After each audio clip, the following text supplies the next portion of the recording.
Баршаңызға қайырлы күн. Әдеттегідей бірге менің есімім Болат Черниязов. Қазіргі күнде Ұлыбританияның Лидс деген қаласында тұрып жатқан азамат. Көшіп келгенімізге біраз уақыттың жүзі болды. Арнама кіріп тіркеліп, жаңа видеоларды қарай жүріңіздер. Жуықта ғана 10 наурыз күні жаңбыр аралас қар жауған, соның арқасында бүкіл Ұлыбританияның барлығы тоқтап қалды деген бір видео жазған болатыған. Оған дейін Ұлыбританияның осы өзіміздің Лидс деген қалаға жақын арадағы елді мекендерде сол қалалардың өздерін көрсетіп жүрген жайым бар. Сіздерге қызық болатын болса, арнаға міндетті түрде тіркеліңіздер, подписка жасап, колокольчик басып, жаңа видеоларымды қарай жүріңіздер, қолдай жүріңіздер. Маған сіздердің қолдауларыңыз маңызды, себебі адамға мотивация болсын, және дегі арнаға тіркелмеген адамдар болса, міндетті түрде әр қазағым жалғызым деп, қазіргі кезде жаңғыз депутаттардың ғана сөзін тыңдамай, мені де тыңдай жүріңіздер. Мүмкін мен депутаттардан әлде қайда қызық дүниелерді айтатын шығармын, себебі менің арнамда осыға дейін қазіргі күнде шетелге қалай көшіп кетуге болады, қалай барып былайша айтқан кезде жұмысқа барып орналасып тұруға болады деген кезде сондай әртүрлі видеолар болады, әртүрлі бар. Өздеріңізге тағы да бір қызықты болсын. Жалпы Ұлыбритания мен Қазақстан арасында мынадай бір жұмысқа шақыратын бір бағдарламалар бар. Олар агрофермалар деп аталады. Бұрын соңды естімеген болсаңыздар, Google-ға теріп көріңіздер, немесе YouTube-тан басқа видеоларды қарап көріңіздер. Ол агрофермалардың қасиеті, құдіреті неде дейсіз бе?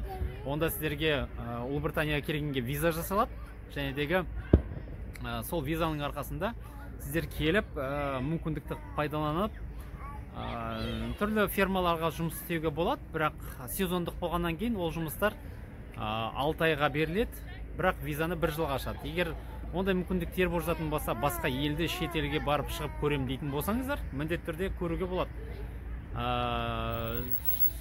Тағы да не айтса болады дейсіздер ме? Ұлыбританиядағы білім беру саласы жоғары. Егер сіздер қай мемлекетке барамын дейтін болсаңыздар, қай мемлекетке барып оқимын дейтін болсаңыздар, онда міндетті түрде осы Ұлыбританияны таңдауға болады. Себебі біріншіден таза ағылшын тілі, таза, былайша айтқан кезде қаймағы бұзылмаған, өзгеріссіз таза тіл. Біздің де келген себебіміз сол болатығын.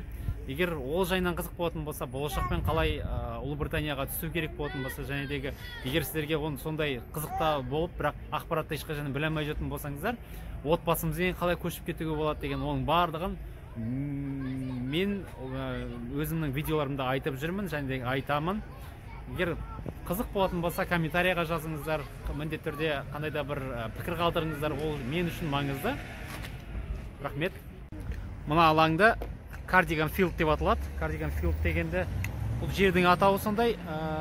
Мына жерде Макдональдс тұр. Мына арада Вуэ деген атақты британдық марка кинотеатрлар желісі. Вуэ деген кинотеатр. Оның жанында Hollywood дейді, тағы да балаларды ойнататын алаң бар.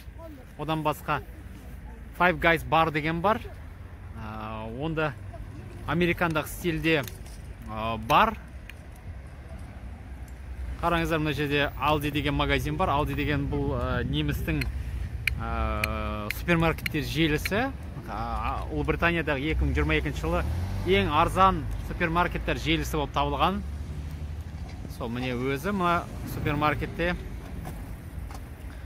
Жалпы осы алаңда, осы Cardigan Field'та барлығы ыңғайластырып орналастырған. Адамдардың барлығы алыс жерден барып іздеп тамақтанбайды, барлығы осында келеді. Бірақ мына тұрған көше Kirkstall деп аталады. Kirkstall Line деген көшеде бүкіл кафелер, бүкіл ресторандардың барлығы осында орналасқан. Мына Hollywood Bowl деген жерде ойын автоматтар орналасқан. Қазір ішіне кіреміз, қазір көрсетейін. Осы алаңнан қараңыздар, қаншама шапшаған жерде қаншама аппараттарды қойып қойған. Мынау біздің Астанадағы, Алматыдағы мегалардағы орналасқан аттракциондардан әлде қайда кіші. 10 есе бір кіші шығар. Ересек балаларға көбінесе арналған. Сияқты бір ойын немелер бар. Ойын алаң дейін ба, ойыншықтары ма екен бұлар.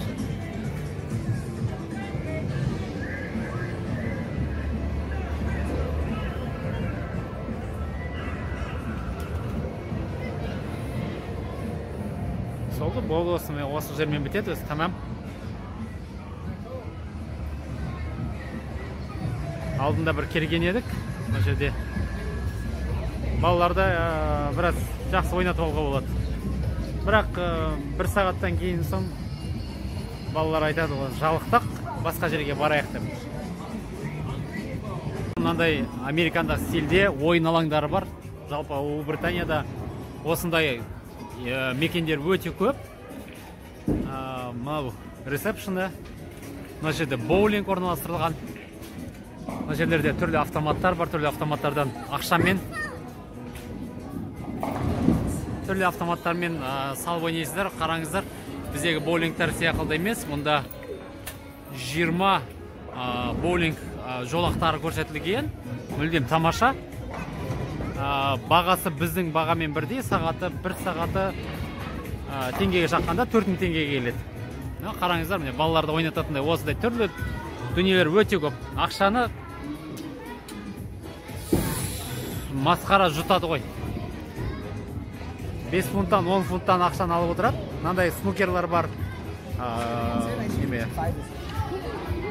Бильярд. Американский бильярд дейді. Мына жалғыз ақ шарикпен түрлі түсті шариктерді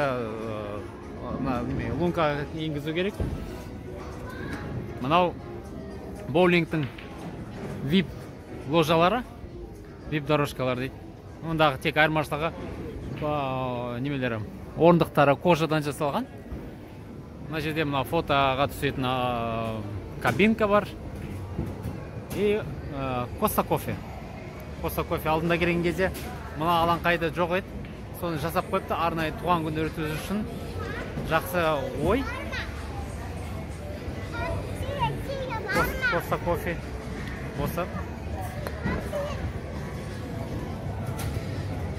Осы алаңда не қызық бар? Мына Pizza Hut, Five Guys, Taco Bell, JDK'де German Doner Kebab деген бар. Немістерде неміс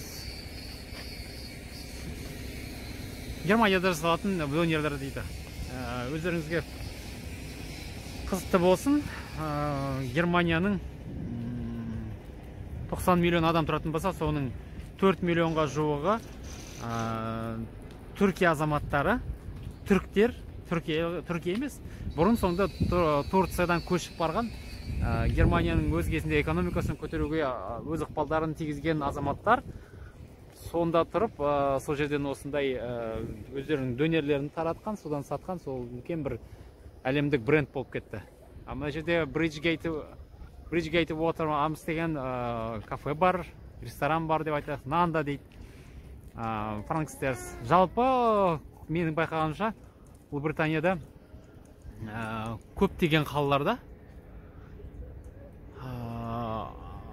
жалпы адамдарға осындай демалыс күндері уақыттарын өткізетін алаңдар, жерлердің барлығы осындай болады. Осындай жерлерде бір шоғырланған жерлерде кафе, ресторандар болады. Одан кейін қалса бір жерлерге шоғылдырып түрлі маркеттер, супермаркеттер, магазиндердің барлығын сонда қояды, адамдарға сатып алғанға ыңғайлы болсын деп. Қараңыздар, мына жерде барлығы экологиялық. Жалпы британдықтардың барлығы экологиямен қатты ауырады.